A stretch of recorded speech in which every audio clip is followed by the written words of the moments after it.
Welcome to Channel 18 News. I'm Jim Rogers. A female was robbed Monday around 12:30 p.m. in the parking lot at Juan Pablo's restaurant on Mockingbird Lane. A Hispanic male in his mid-20s took her purse. The individual left the scene in a vehicle that had a "We Buy Houses" decal on the front windshield. If you see the vehicle or have information, contact the Silver Springs Police Department, 903-885-7602. Silver Springs Fire Station 1 and Station 2, along with Hopkins County Station 20, responded to a fire call at Tommy Evans Firestone, located on Shannon Road, the South Service Road, at College Street at 3 a.m. Tuesday morning. Flames were observed coming out of the front bay doors of the work area, according to Silver Springs Fire Department. 3 trucks, 12 firemen were able to gain control of the fire within an hour, and the fire was extinguished by 5 a.m. Cause of the fire is undetermined and is under investigation by the local fire marshal. Sergeant Harry Washington, working interdiction for Hopkins County Sheriff's Office, made contact with 2 men, one from Weslaco, Texas, the other from Ed Couch, Texas. Both were arrested and charged with money laundering, more than $2,500 but less than $30,000. Washington noted a bulge in one man's front pocket. When asked about the bulge, the man removed a white sock from his pocket, and it contained a large amount of U.S. currency. A strong odor of marijuana on the currency caused Washington and a Hopkins County deputy with him to question regarding the money. The man responded that the money belonged to his friend who was with him. The friend and the man are both in Hopkins County Jail, charged with money laundering, more than $2,500, less than $30,000. Greg Anglin has declared his candidacy for Hopkins County Commissioner, Precinct 2. A native of Hopkins County, a resident of 45 years, Anglin is the son of Randy and Linda Anglin and Don and Pansy Bell.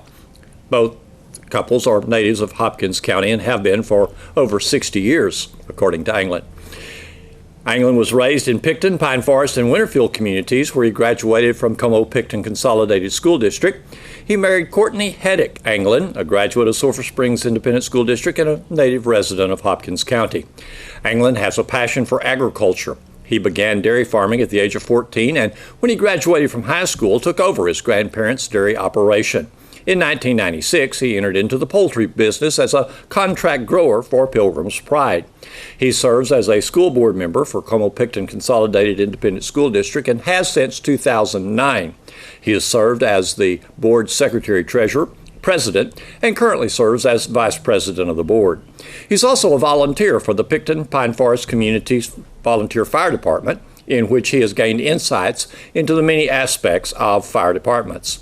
He promises to help educate and inform Hopkins County citizens regarding the roles and responsibilities of the commissioner, such as taxation, balancing the budget, legislation in Austin, and the responsibilities of building and maintaining roads and bridges.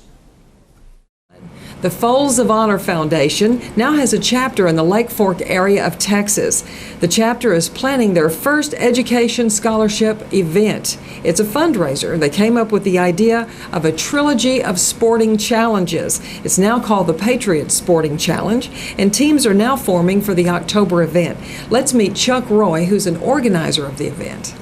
The Folds of Honor is a national organization that has a singular mission statement of supporting the dependents of those heroes who have lost their lives in action or been significantly disabled through their tour of duty.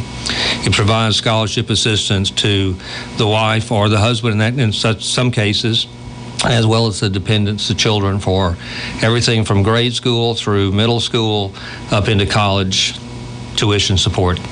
It is a veterans organization, new and very specific as far as education of their dependents. Absolutely. Singular in their mission statement, a pure and noble cause to not dilute the opportunities that the family had prior to the loss or the disability. Okay. You have met some of these that have already been benefited in other parts of the country. We have. We've probably talked to maybe 8 or 10 individuals who have received the scholarship assistance. They are spectacular young people. a young lady that's now working with the Folds of Honor in their nearest chapter, which is in Dallas, recently graduated from Auburn University as a direct result of the funds that they received. She lost her dad, who was a fighter pilot. It's very gratifying to hear that, and donations that people can make, individuals can make, organizations, businesses, can really go towards something that you can see and feel the benefit of. Absolutely. Some 15,000 scholarships have been awarded in the 10 or so years that the Folds of Honor has been in existence. Of those 15,000, slightly more than 1,500 have been recipients right here in Texas. That's great. And soon to be more localized here. Absolutely. We had the opportunity last summer to visit with some of the Folds of Honor staff. They came to our little bed and breakfast down in Yantis. We had the opportunity to speak and talk at some length with Lieutenant Colonel John Nemechek, call sign Nemo. He was a fighter pilot. We got to talking about the opportunities that our Lake Fork area had to offer, and it became self-evident that our resources, our interests of our local constituency fit just hand in glove, just dovetailed into bringing into our area an opportunity that had not been previously available, but gave us an opportunity to support that mission statement, the solidarity of their mission statement to support these kids. The event that is part of, that is our sort of our vehicle to raise scholarship money from our area, is not scheduled until October. October 27 and 28, a really unique opportunity for us. Our organization is called the Patriot Sporting Challenge. We are putting together a trilogy of tournaments called Lunkers, Bunkers, and Clays to benefit the Folds of Honor. So shotguns, rods and reels, and golf clubs. Absolutely. Tools to support the Folds of Honor. Absolutely. Everybody that I've spoken with in the last year has been so supportive of what we are trying to accomplish, but it's a self-evident opportunity. It has long been stated that it takes 3 legs to support a stool. Well, we've got either 12 legs or we've got 4 stools. Really unique opportunity. The focus of what we're doing touches all the power words that are important to all our local citizens as well as our national audiences. We are all about God and country and family, and that's a pretty powerful foundation for one of the stools. But other power words like honor, courage, and commitment are tremendously important to all of us, especially here in North Texas. The opportunity to bring together a third stool, to marry together fishing and golf and shooting. That's 3 of our favorite sports for most of the people up here. The opportunity to bring this trilogy of events to some of the most pristine resources that we could ask for. Lake Fork, nationally known, tremendous fishing lake. The links it lands in, a tough golf course, a beautiful golf course. As a matter of fact, one of the pros actually put training wheels on one of the golf carts so I could play. And then the tremendous resource that is the shooting lodge over at Hidden Lakes. So we have 4 stools supported by a trilogy of opportunities. It's a self-evident situation for me. Well, I want to ask, within your committee meetings, which began earlier this year, Right. how did you develop this idea? Really, have we done a trilogy of sporting challenges here locally? No, this is the first time we've ever done this. It's a pretty massive undertaking. We are so blessed with 3 extraordinarily talented board members. Our fishing is being headed up by Michael Rogie, who is president of the Lake Fork Area Chamber of Commerce. We have Brian Dick, who has got the electronic media, the advertising, a lot of the work that goes on in getting this thing to the forefront of the consciousness of people, Brian is doing. And we've got a very strong leader. Gary Schnabel has had a long history and is very talented in raising funds for events similar to this. Now, he's never done anything like this. We've never accomplished something like this. The uniqueness of what we do is pretty remarkable. The opportunity to bring this trilogy of events to some of the most pristine resources that we could ask for. Lake Fork, nationally known, tremendous fishing lake. The links it lands in, a tough golf course, a beautiful golf course. As a matter of fact, one of the pros actually put training wheels on one of the golf carts so I could play. And then the tremendous resource that is the but having smart, talented, and probably more so than anything else, tireless individuals to get this to our community, it's unprecedented, and we're very proud of what these people do. Working with smart, talented, dedicated people is a joy for me. It seems as if other people who hear about your idea and catch on to your enthusiasm also want to join up. Oh, absolutely. We have had a tremendous response from our local people, but we're starting to get some national traction as well. We were blessed the other day with bringing in a major sponsor with Skeeter Boats. Wow. Yeah, it's tremendous. This is Skeeter Corporate. They understand our mission statement. They believe in what we do. The opportunity for a Texas-based company to support a Texas-based event was, again, self-evident. Just as we had the opportunity to meet with and have signed a contract with Army Bass Anglers. This gets us some national exposure to get some local results. I guess we've all heard of Skeeter Boats. Absolutely. But I have not heard of Army Bass Anglers too much. Army Bass Anglers is a national organization. They're based out of San Antonio. Their mission statement is to support many philanthropic organizations and endeavors. They have, I believe they got 1.3 million members on their rolls. So they're a quality group. Again, when you deal with people who are passionate about what they do and focused in the implementation of what they do, it's a success story no matter where you turn. Well, as you mentioned, Skeeter Boats and Army Bass Anglers have joined as Patriot partners. Correct. As have some other local businesses, more in the local area. Right. We have 4 Patriot sponsors. Of course, the Links That Lands In is all in on this. They have been tremendous in their support. The Army Bass Anglers that we spoke about. I am the editor of the Community Chronicle. We have been working on this since really day one. And then our 4th Patriot sponsor, the Hidden Lakes Hunting Resort there in Yantis. You know, and I like the slogan, and this is in your brochure that people can find. In fact, a brand new one has just been printed with the new sponsors. Right, they just came out last week. But for Army Bass Anglers, their slogan, support, defend, fish. Yeah. Yeah. Just like Skeeter, eat, fish, sleep. Okay. So take the challenge. This is your call to duty. And there's ways that people can get involved, businesses, organizations can get involved, and individuals. And one of the most fun ways that individuals will get involved is when the event takes place in October. Oh, my goodness. This is going to be a party. We have long believed that this area of North Texas comes very close to what our forefathers had in mind when they signed that document. I was still a little bitty boy 200 years ago. But when they signed that document, that Declaration of Independence, I feel that this is what they had in mind. Our people here are fiercely independent. They are fiercely supportive of our first trilogy of God, of country, and family. And those are things that are important to our endeavors. The opportunity for other people, like-minded individuals, to join us in a fun and spirited competition, because the people who are competing in this, they're not your average weekender golfer like I am.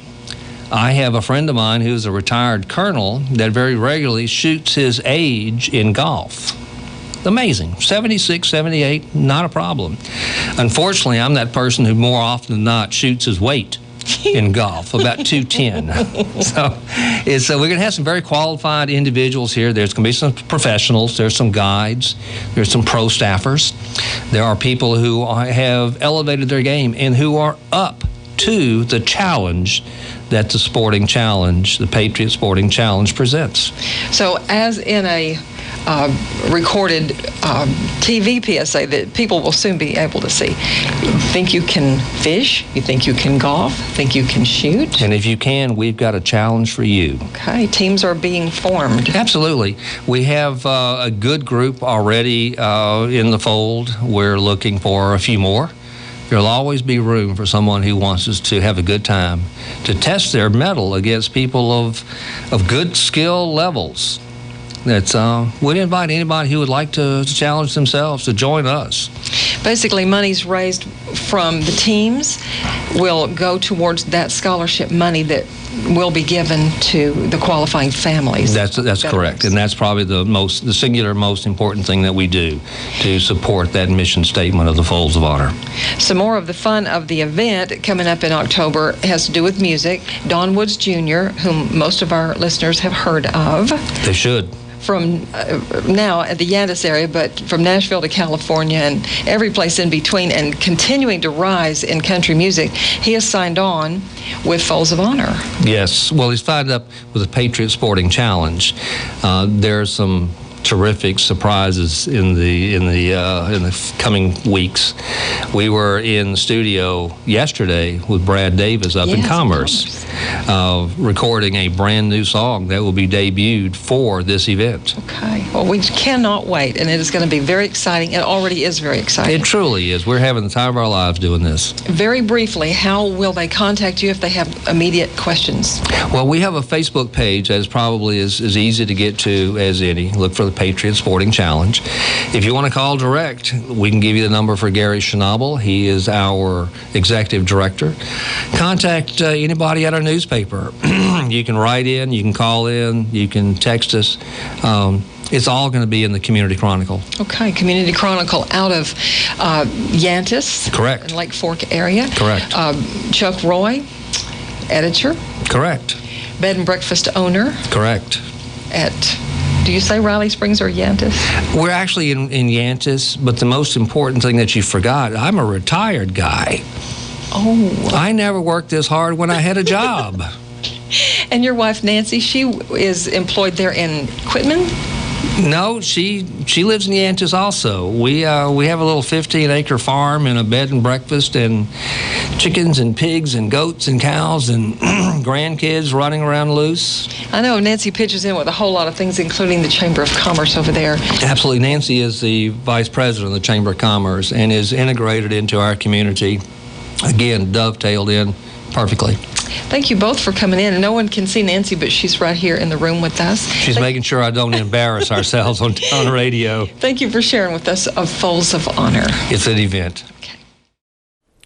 Here's Don Julian with sports. Tuesday morning, Sulphur Springs ISD Director of Maintenance Dan Fronberger gave media members a hard hat tour of renovation work going on at Gerald Primm Stadium. Channel 18's Doug Haston and I took in that tour that started at the old ticket booth at what used to be Eagle Stadium. We can start right here. This is the old visitors ticket booth concession area on the visitor side. Of course, we've taken the ticket booth down. We poured the slab level. We're going to be putting up some partitions out front, for privacy partitions. And then we're going to be adding on to the concession stand to the east side. They have a lot of trouble feeding the band at third quarter or whatever. So we're going to go east with it. We're not sure exactly what the time frame on that is right now, but it is coming. The old slab area just to the other side of that's going to be filled with picnic tables made out of bleachers from the old Primm. And it's going to be an area that we can use to tailgate, kind of set people, instead of the stands if they want to mingle here. But it'll also be able to be opened up for stew contests, things of that nature. So we've got another concession site and another eating area, that type thing that we can use for the future things besides football. Yeah. Now, as we head this way, you'll see we've got the fence in. We've got a little bit more concrete to pour here, and then we're going to be ordering a black 6-foot chain link fence that separates the people that have paid from the people outside. But then there's also the fence that keeps you off the field. So the doghouse electrical area will disappear here, and it'll go away because the electricity will enter in from the Primm side. Okay? Can you guys stop for a minute and let me take care of this truck? Sure. I think they're lost. We're also on the visitor side. When we come around that way, we're putting gravel up underneath all the bleachers to try to curtail the weeds and things like that, because there's no concrete under there. It's just the old, what's left over between the Eagle and the football field. Of course, you see the scoreboard. My staff, you know, the original deal was Hellis is doing the field, Gallagher's doing the deal. Kind of how everything ties together and makes everything work is been our staff, just the SSISD maintenance staff. And of course, the ladies, our cafeteria ladies, in the summertime, they do the painting. And they're a great crew. They're here today to start painting the fences and things. On these, all the colors will change on the 2 field houses and this one to a charcoal gray to match the press box, and the roofs will probably go to a light stone in color. Okay. And then we'll be doing that as we can. The partition walls here go away. The one on the front, it becomes a haydite block in brick that matches what you see around the field. So it tries to make everything look like it's just not done in pieces, it's all tied together. What will this area be, bathrooms? And this will still be bathrooms. And this is kind of going to be the overflow. The visitors will actually use these. There's more than ample bathrooms in the Priam for the home side. And you'll see those in a minute too. Any concessions here, or this is just No, the restrooms? Just restrooms. All right. And they kind of splits it up. See, the people that have to go to the restroom will come here, but they need the concession, they'll go there. But it'll still have some restrooms on the back, you know, what we've always had at the old baseball field. Okay? Is this a new scoreboard, or? That's the same scoreboard. Same It's scoreboard. just All moved right. to the west a little bit, but these piers, oh my goodness, they're deep. And it's a lot of concrete that went in those.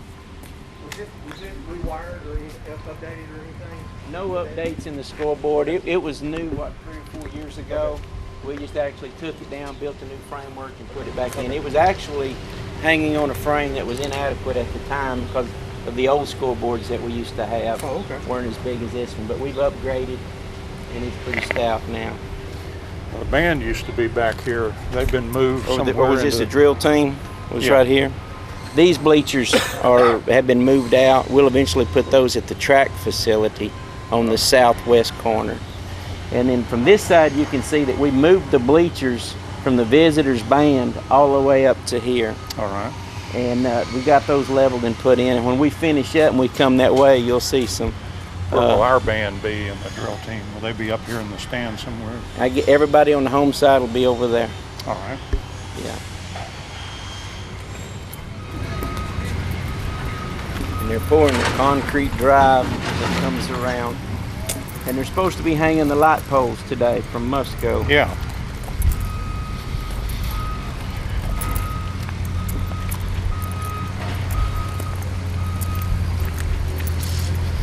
When do you expect them to do the lighting? When should that, this afternoon sometime? Well, at some point today, I would Some hope. point today. Okay. Yeah. You got your handicap seating here, and then and it's bigger when you get over here, isn't it? Yeah.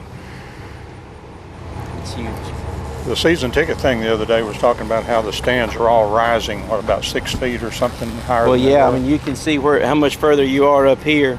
This is kind of where the stands would have started in the old days. Yeah. Now you're another 4 there.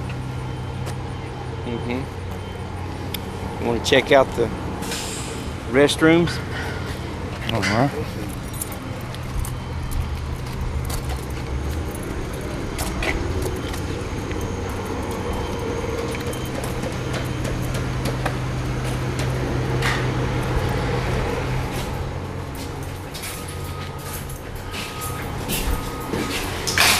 This is a smaller set of restrooms. You'll see way larger in a minute.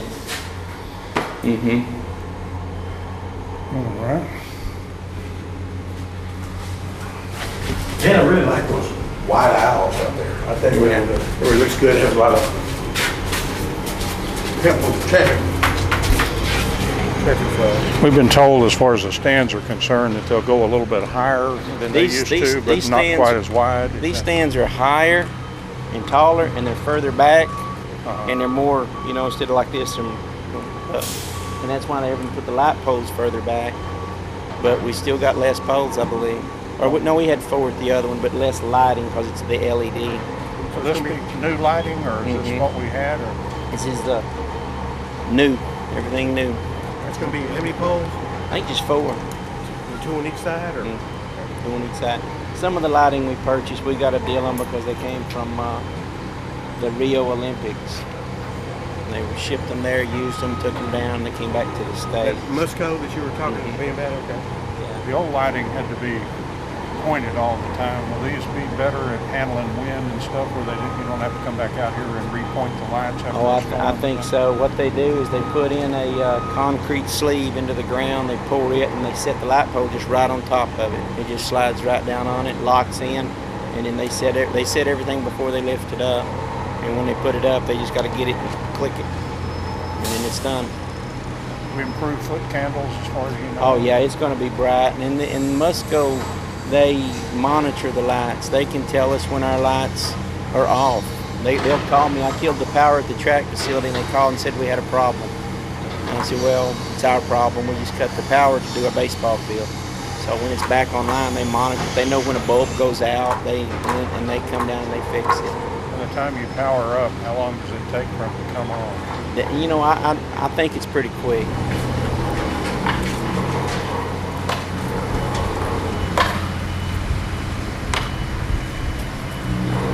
That's what I thought was glass right there. That's just some kind of insulation that's light colored, isn't it? That's just corrugated steel. Oh, okay. Yeah. I mean, that above it, though, is... Oh, above that, yeah, it's just the foam. And they'll keep going up with, I guess, the steel. And then they'll drop it down, and then you won't see most of that. Yeah. Sure. Walkway area? Yeah.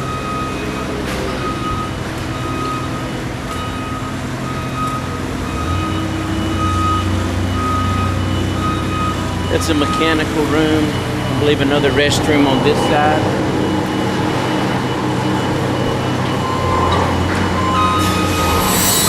Then you have concession stands. This is a some kind of like a sporting goods store, spirit store they call it.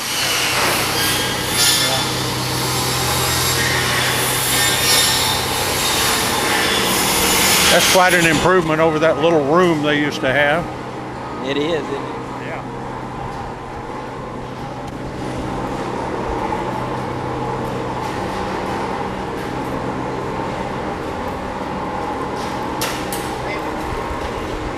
Spirit store. I think one is a spirit store. Jerseys. Yeah. Yeah. Stuff.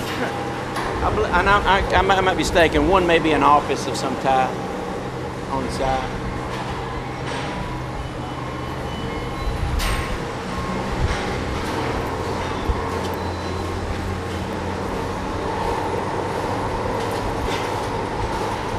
It's a larger restroom. I'm sure it's a women's.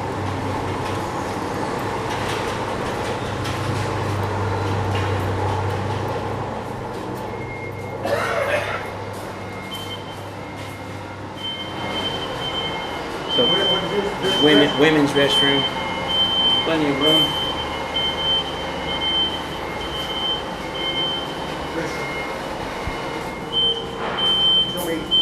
You said it's men's? This is women's. Women's, okay. Are they identical in size?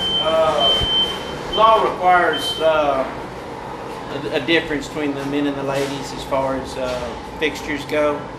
So, you know, where you might have 20 toilets, you may only have to have like 13 toilets for the men's and 7 urinals, or vice versa, something like that. There's a formula.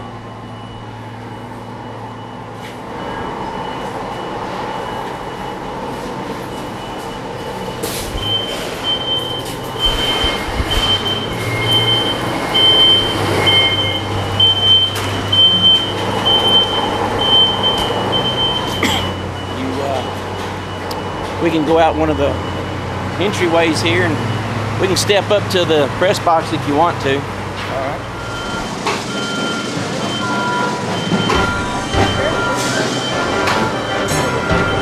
We'll leave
The lights at baseball we got by, they put an LED halfway up for us that shines back into the parking lot. I think they're doing the same thing here. And that helps a little bit. Kind of piggybacking.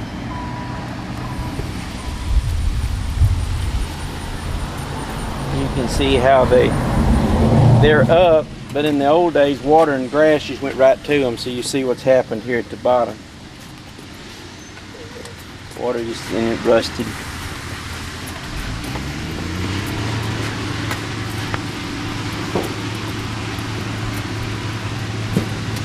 See how much lower it is.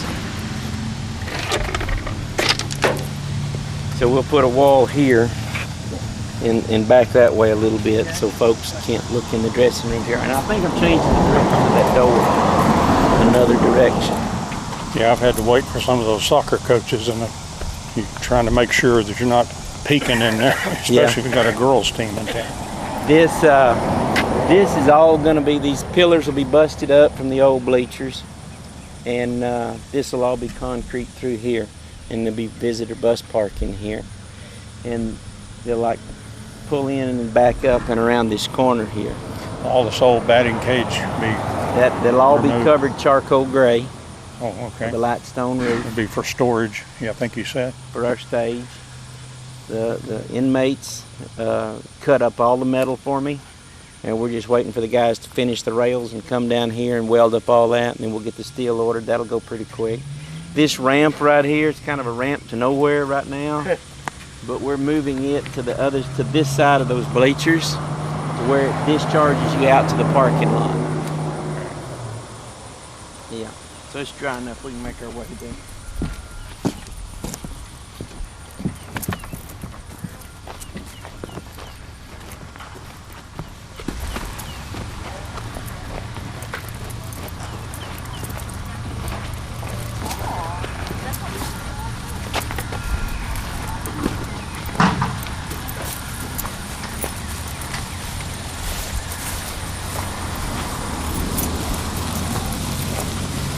From this center section right here, going straight up will be a chain link fence. We'll have a roll-up door here and one on the other side where we can move our stuff in.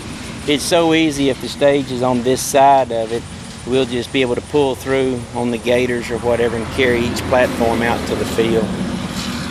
And won't be in a hurry to get it off, you know, to kill in the grass, that type of thing, graduation time. Is that your base for your light? That's a base for a Musco light. It's poured into the ground, I don't know, 15, 16 feet. And then they just actually pick this light up and it slides right down on top of it and locks into place. And it's all wired and everything, their electronics. Their electricity. Yeah, the wires actually go through here. Of course, they have to plug into those at some point right before they put them together. And then our electricity will run through here. Does this take very long on these lighting? They do it I think by the time they pick it up and put it on, it's like an hour pole to get it all right. Yeah. And then if that fence is right here, there'll be a sidewalk over here. Okay. That as you park your car, you get up on the sidewalk and then you head this way. And of course, that's what we're doing right now, is putting in, not concrete, we're just putting in rock, and then they're going to pull that rock back up in there.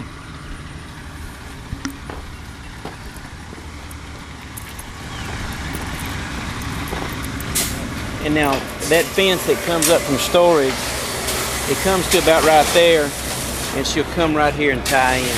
Right. We're going to cut these off 6 feet above the old wall, and then we're going to put a square one over it, 6-inch square one. Round just, and sometimes, you know, you have round pipe here or there, but square just makes it look a whole lot more classier, and it's not that much more to do.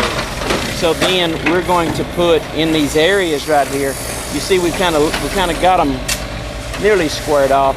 The other side's going to be a ticket booth, and it's going to be red brick. We're actually going to recover this, put red brick on the outside, and then in each section it's going to have a brick column that comes up, and it'll be talking about Eagle Stadium and things like that.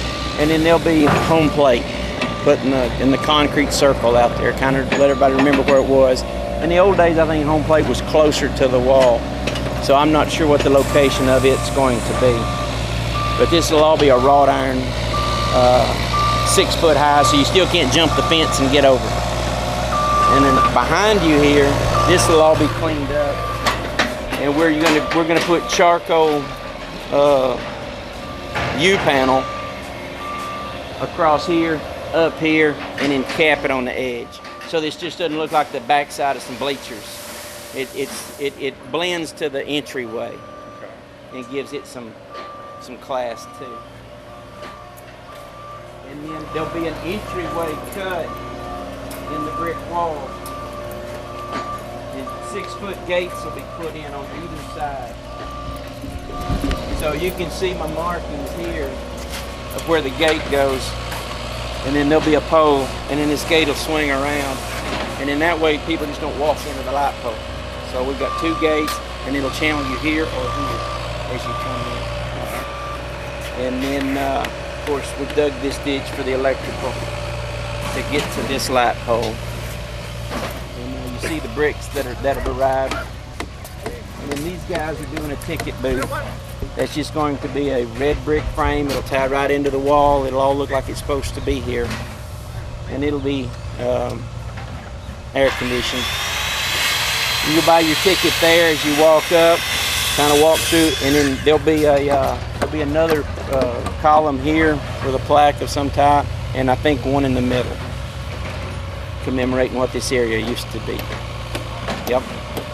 And then this is the area I talked about that'll have picnic tables across it from the old prim. And possibly some shade of some type as we get to that point. Let's go look at the new bleachers here in front. You know, bleachers are expensive, so instead of scrapping this set, they were close to what our other bleachers were, so my crew modified them on the front. And we had Jody Thornton come in and he poured this concrete. So you remember how ugly this was? Hadn't spent much time over here. Well, it was pretty beat up and it was bad. So we poured it up, level, smooth. We've got companion seating and handicap seating here on this side as well. So that's the Primm in a nutshell. Thanks for watching Channel 18 News. Have a great evening.